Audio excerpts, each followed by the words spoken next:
हम देखते हैं कि हमारा क्या है यानी मेडल के नियम। तो मेडल के जो नियम है वो हमारे कितने हैं? 3। पहला है हमारा यानी कि प्रभाविकता का नियम और पृथक्करण का नियम।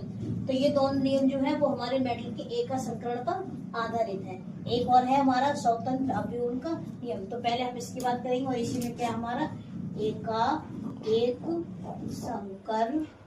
संकरण एक संकरण ही हम इन दोनों में ही जो आता है वो हमारा एक संकरण भी आता है, यानी एक संकरण भी हमारा आता है।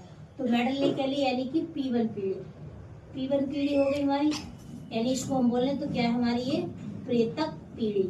तो ये होगी हमारी प्रेतक पीढ़ी। तो मेडल ने क्या लिया था? शुद्ध लंबे तथा शुद्ध बौने। इनकी बात करें तो ये क्या है हमारे समयुग्मजी। ये हो गए हमारे समयुग्मजी और ये हो गए हमारे,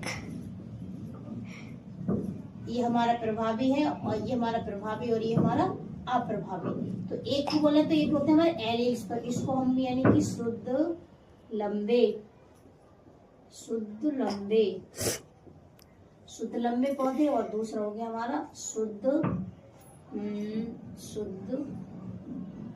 बौने। ये हो गया हमारा शुद्ध बौने। तो ये हमारा क्या मिला हमारे लिए?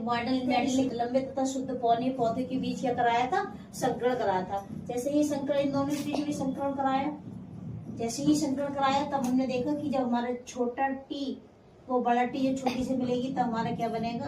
यानी टी बड़ा टी और हमारा छोटी टी हो गया। अब हमारा यही किससे करेगा? इस वाले से। तब हमारा एक बड़ी टी और एक छोटी टी, यानी एक बड़ा एलिस और एक छोटा एलिस।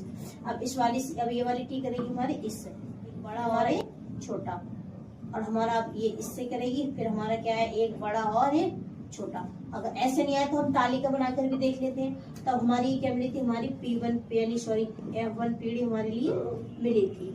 तब तक हमारा हो गया, यानी कि भाई हमारा प्रभाविकता के नियम में सिर्फ क्या देखा था? प्रभाविकता यानी कि अलग अलग देखा था हमारा, यानी कि शुद्ध लंबे पौधे ने क्या करा था? शुद्ध बौने के बीच क्या कर दिया था?